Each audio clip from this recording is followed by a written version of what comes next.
Hey guys, how are you all doing? This is the MMA breakdown with my recap for UFC Fight Night 32, Belfort versus Henderson. Um, yeah, not a great card. There were some, surprising performances here, some good finishes, but that main event, that was all I was looking forward to, and I think most other people as well. But let's talk about these fights and yeah. So starting with the online prelims card, flyweight Dustin Ortiz defeated Jose No Chance Maria Tome by TKO in the third round.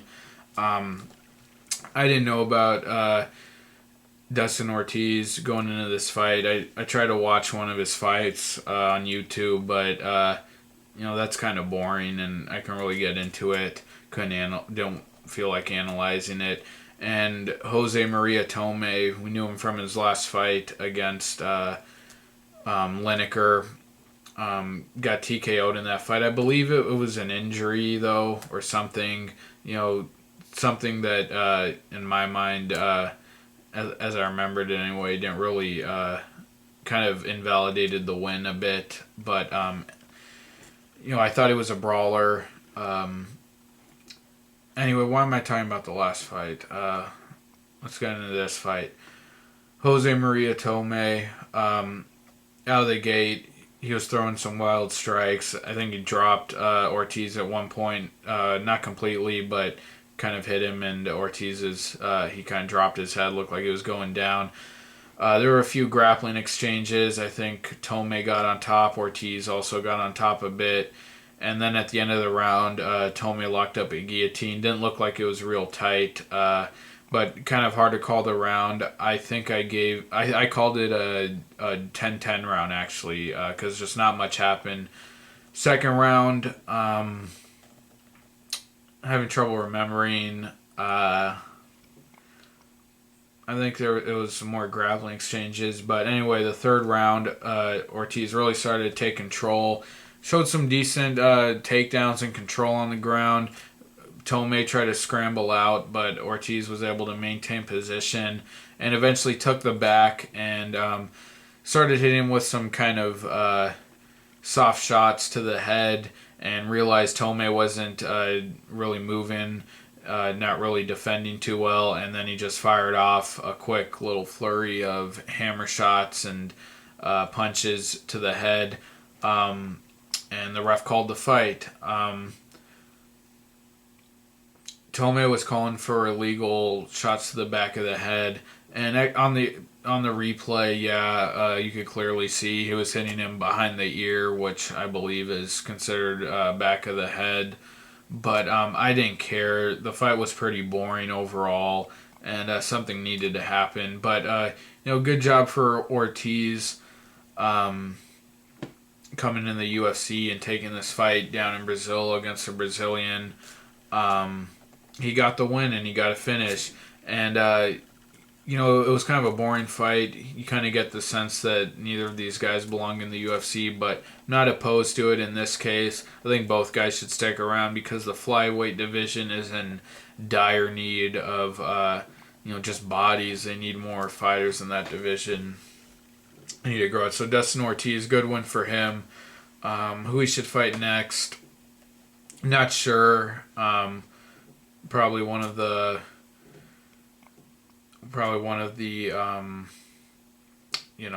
more lower ranked flyweights. But he's able to get the win here. We'll see what he can do. And Jose Maria Tome, I thought he looked kind of bad in this fight, getting out grappled. But, we'll see what he can do now. Maybe Tome should fight Iliardi Santos. They both seem to kind of be brawlers with a bit of a ground game. And then Ortiz, we'll see. But nice little addition to the flyweight division. Next up, at lightweight, Adriano Martins submitted Darren Cruikshank by straight armbar. Really surprising. I had no idea who Martins was. Supposedly, he is some Strikeforce veteran. Actually looked like he only fought once in Strikeforce, and that was at the final Strikeforce event. He defeated George Gurgel, but looked really sharp in this fight. I was really impressed because Cruikshank has gotten his feet wet a bit in the UFC. He's had some good fights. Got that decision in his last fight against Yves Edwards, which was a pretty close fight. He didn't dominate, but still he got the win over a vet like Yves. And then has that great head kick knockout of Henry Martinez. But, Cruikshank was trying to go for the kicks again. Martinez was having none of it. Cruikshank was firing off a lot of kicks, and Martinez, he would just step in, land the big jab or the big cross, and knock down Cruikshank in the first round. And that was pretty much the story of the fight. I think he dropped him again, either later in the first or in the second, but got on top of Cruikshank, was working that Kimura, looked real sharp on the ground, and looked like he was going to have the Kimura a few times, but Cruikshank did, he defended, especially in that first round. I think at one point Martinez had the Kimura, and Cruikshank did really well to defend and get back to his feet, but Martinez in the second round, when he was in top position, working for that Kimura several times, couldn't get it, adjusted, and straightened out the arm. Looked like he put tremendous pressure on the elbow joint of Cruikshank and submitted him. Real impressive. This guy seems to have come out of nowhere. And that's the best anyone's ever looked against Cruikshank. Even John McDessie, I would argue, didn't look that good against Cruikshank. And John McDessie didn't finish him either. So, real good win for Martinez. We'll see who he fights next. Maybe he should fight McDessie.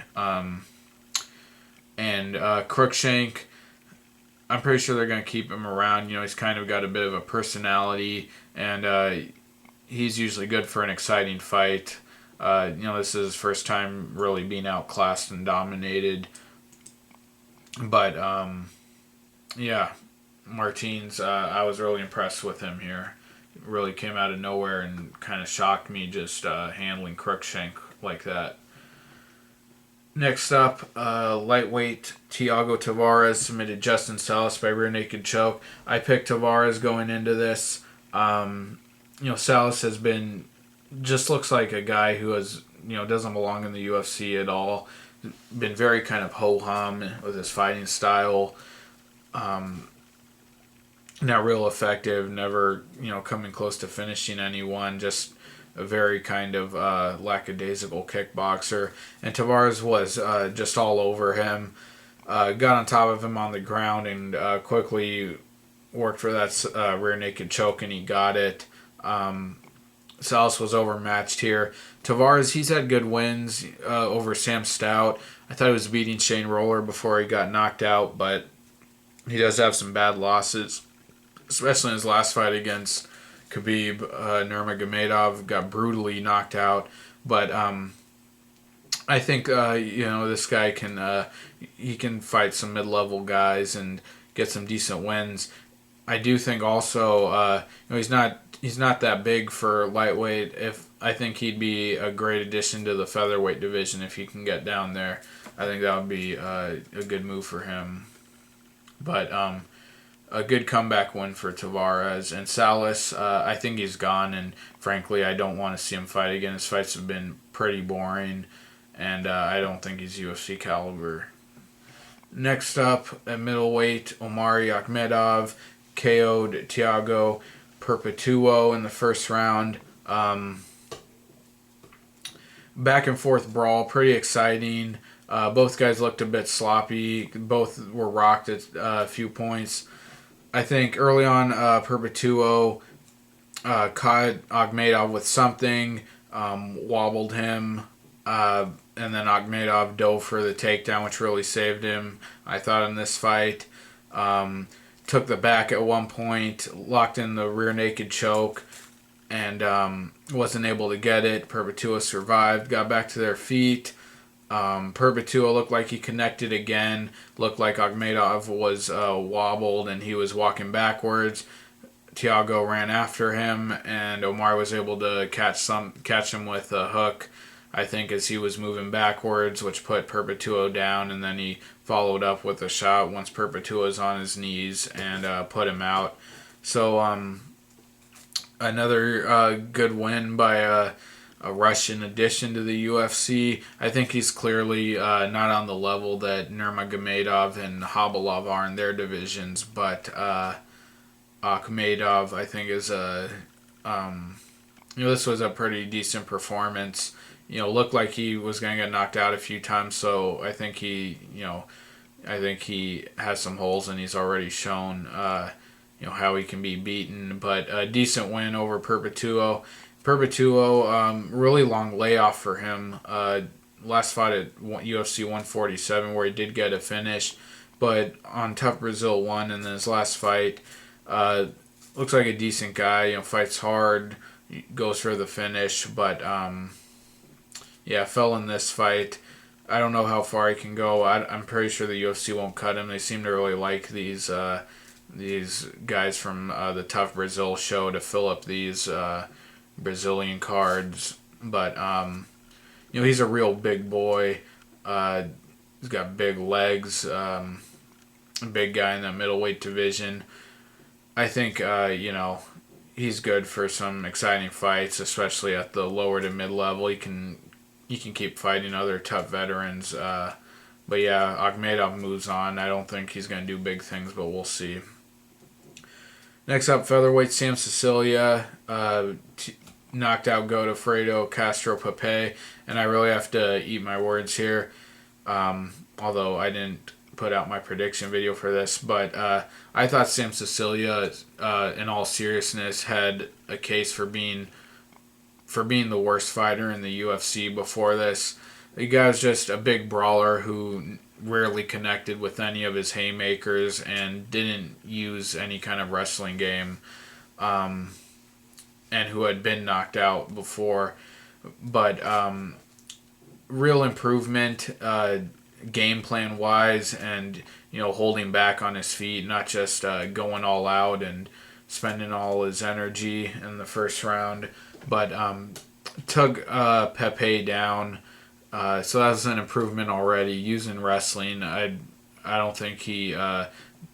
I'm not sure if he even had a single takedown in any of his other fights in the UFC before, but took Pepe down, and then he stood up, looked at his corner. His corner told him to stay on him, and landed huge, crushing ground and pound shots to Pepe. I think it only took one or two. Pepe looked like he was frozen, and then he just teed off, and that was it.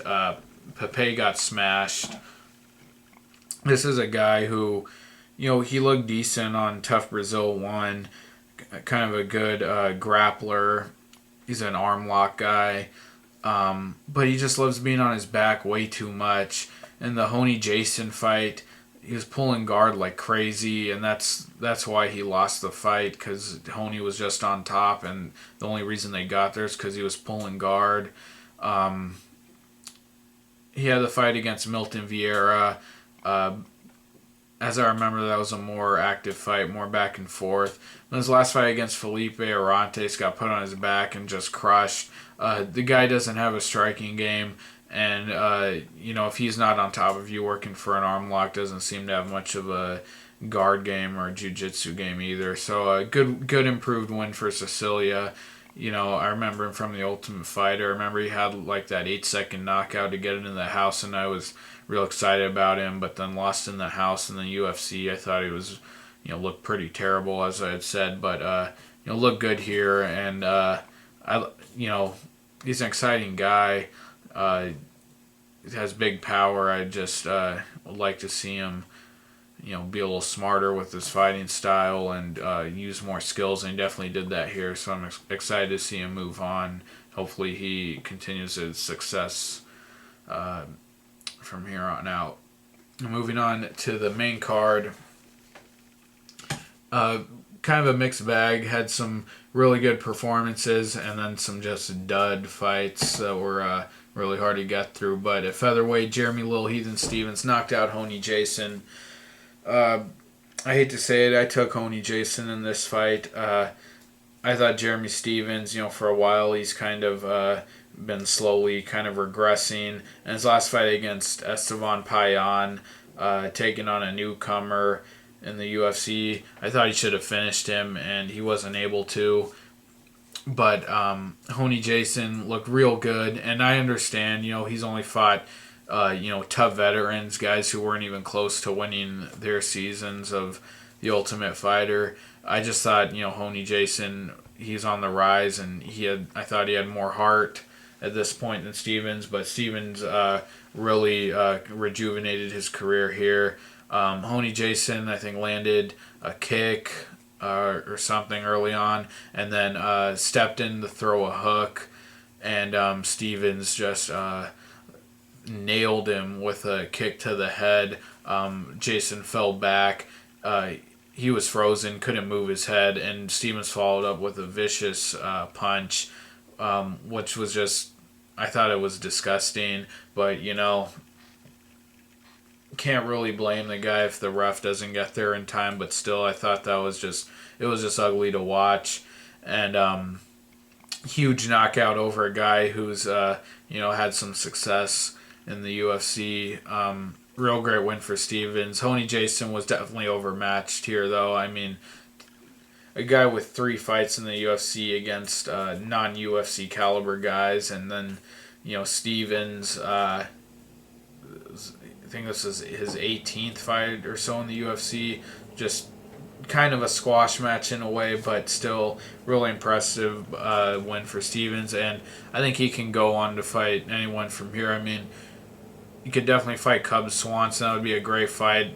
I don't think he deserves that, though. He could fight Cole Miller. I think that would be a real fun fight. He could fight Conor McGregor. A lot of options for him. So interested to see what the UFC will do with him next. The next up, welterweight Ryan LaFleur defeated Santiago Ponzinibbio by unanimous decision. I had picked Ponzinibbio. Initially, I had picked LaFleur, who used wrestling to win his last fight against Benny Alloway, but I thought Ponzinibbio was just, I thought he was going to have a more complete game, the better striking. But LaFleur, kind of a boring guy to watch, but this guy's a decent grappler. He's heavy on top. He's got good positioning once he gets there, good control, and was working for an arm triangle choke at a few points in this fight. Kind of came close with that. He got dropped on the feet, though, a few times by Ponzinibbio. But LaFleur had the deeper gas tank. He was the bigger, stronger guy. He was the wrestler. Santiago had he didn't have anything for him when he was on the bottom. And but in that third round, Ponzinibbio dropped him. Looked like he hurt him. And then he was just standing over him while LaFleur was on the ground, not even reacting. I thought he really kind of blew it there. It tells me how exhausted he was, and probably points to him having bad cardio. But decent win for LaFleur. Santiago was supposed to be the finalist in Tough Brazil 2. Drops a tough fight here. Looks like he has heart. Always fighting till the end, but definitely has a big hole there in his wrestling game. But LaFleur on a 2-fight win streak. He's beaten two tough veterans in a row. Definitely has a lot of improvement to do himself, but I see a little bit of promise here. Who he should fight next? Actually, Mike Bond, if that's how you pronounce his name, who does the Joe Silva shoes articles on MMA Junkie. I like to read those. He said LaFleur should fight Seth Baczynski in his next fight. I think that's a good matchup. That makes sense. I'd like to see that. Now, moving on, also in the welterweight division, Brandon Thatch defeated Paulo Thiago by basically TKO, but technically a submission because Paulo Thiago tapped. I picked Brandon Thatch in this fight. I thought it was more likely he would win the decision. I could see him winning by finish, but man, he looked great in this fight. Paul Tiago, this guy, he hasn't been the same since several years. Since he lost to since he lost to Martin Kampman, it's just kind of I think he's only won one fight since then. Like in the last 3 years, he's only won one fight. Pretty bad stuff. But still a veteran, a guy who had some great wins at one point, especially the win over Koscheck. And Thatch was just totally just took it to him and took the life out of Tiago. Landed that knee to the body. That was great. Love seeing that. Put Tiago down, and he had to tap from a knee to the body. That's great stuff. Big win for Thatch. Big step up in competition from his last fight. And wins in just as devastating fashion. First round TKO. I'm high on this guy. I'm not saying he's top 10 or any of that. Well, of course, welterweight, super deep. But big win for him. Who he should fight next, not quite sure, but that's a big win. That's good stuff. Brandon Thatch high on this guy. And next up, light heavyweight Rafael Cavalcante defeated Igor Pokrajec. Another kind of squash match. Rafael Cavalcante, he's had some big wins in his career. King Mo. Who else did he beat? I want to say he beat Kennedy or one of those guys. But came in the UFC and had that real bizarre fight against Thiago Silva, getting knocked out by Thiago Silva. And, we all know all the problems Silva's had, in the last few years with his career and all the drug tests and everything. And also against Matt Hamill, just looking horrible and out of shape, getting knocked out by Thiago Silva. That was not a good showing by Cavalcante. But I thought he was I didn't think Pokrajec could give him much trouble. And Pokrajec did his usual thing, try to push up Cavalcante against the fence. I was getting a little worried that, that's how the fight was going to turn out. But Cavalcante got that tie clinch and just fired off a volley of knees to the body, and I think one to the chin of Pokrajec, put him down, and real vicious, real violent. Great performance for Cavalcante. Pokrajec, when he's coming up early in the UFC, he had two big knockout wins, Todd Brown and Krzysztof Szczecinski. But since then, it's been inconsistent. Kind of win one, lost one. I think he's actually on a big losing streak. Lost to Vinny Magalhães, lost to Joey Beltran. And his last fight against Jimmo was just terrible. Got horribly out-grappled. Cavalcante really put him away. Pokrajec, I think, has really regressed since the days when he knocked out Krzysztof Szczecinski. And, Cavalcante, light heavyweight is super thin. Very weak division.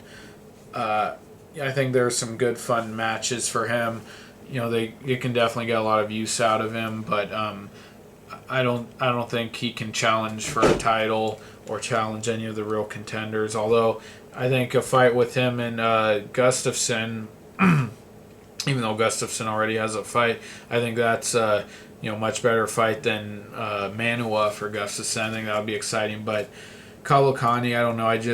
I have that image stuck in my mind back at UFC 147, the Silva versus Sonnen 2 fight, the rematch. I have that image stuck in my head when he was like slap boxing with Steven Seagal, and he looked pretty badly out of shape, had a bit of a belly there in that video, and I just have that stuck in my mind.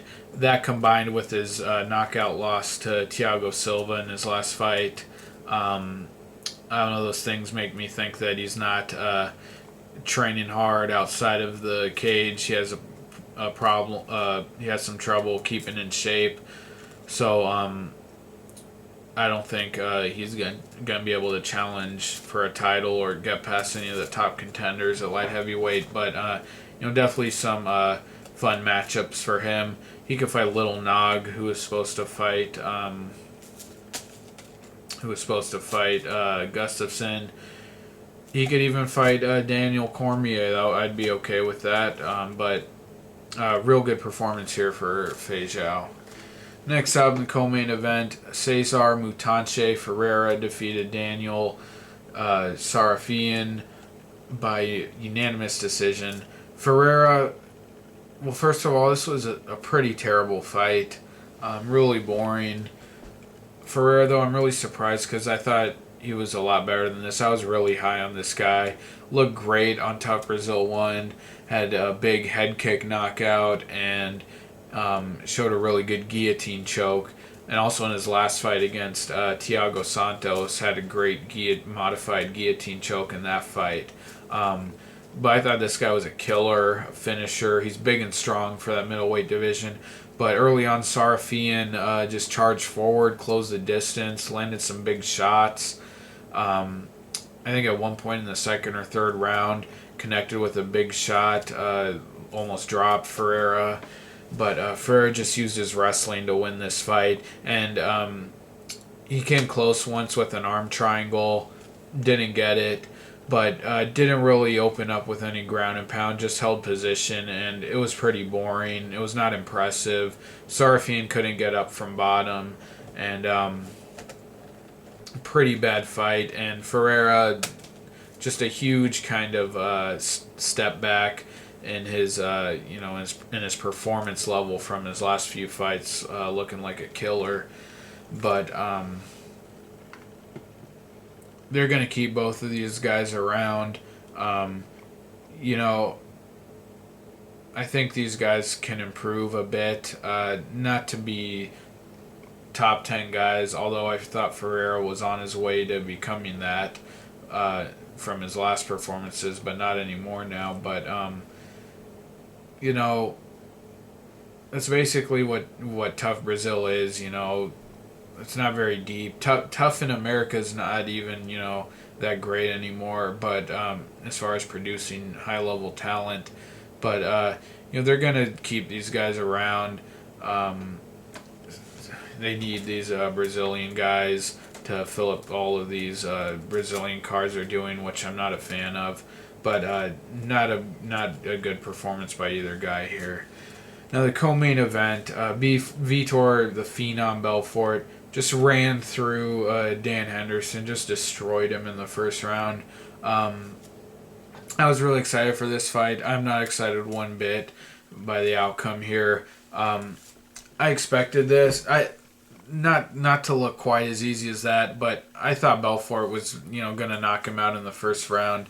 I didn't get my predictions video up, so you're just gonna have to take my word for that. But Henderson's last few fights, huge decline in his athleticism. I'm sure it's not a mental or a heart issue. The guy's just old, and he's done an incredible job up to this point, hanging on as long as he can. Still fighting and finishing top guys within the last few years. Finishing Fei Zhao, knocking out Fedor, had an incredible war with Shogun. But, the Machida and the Rashad Evans loss, you could just tell the guy's, father time is catching up to him. And, he has nothing to be ashamed of. Incredible career. One of the most accomplished guys in the sport. But Belfort, I'm not going to speculate whether he's abusing TRT or not. We know he's on it. We know his body, has undergone this huge transformation from, the time he came in fighting Rich Franklin and fighting Anderson Silva. His body looks completely different. And I think, if you think that his body like that at 36 is looking that way because he's, put in the time in the weight room, I think is a little ridiculous. But who knows? I don't know. Could be. I just think it's highly unlikely. Again, I'm not going to speculate on TRT, but Belfort had his last two fights have been incredible, taking out high-ranked top 5 guys. Incredible move in his last fight, that spinning wheel kick. And, I just, you compare their last 2 fights, each of these guys, Vitor with his wins over Bisping and Rockhold, and then Henderson's last 2 decision losses. You compare those. Did anyone really expect anything different? I mean, it's just a pure case of athleticism. Henderson has none of that left, can't move like he used to. And Belfort, still looking great and getting incredible knockout wins. I mean, Henderson just had nothing for him.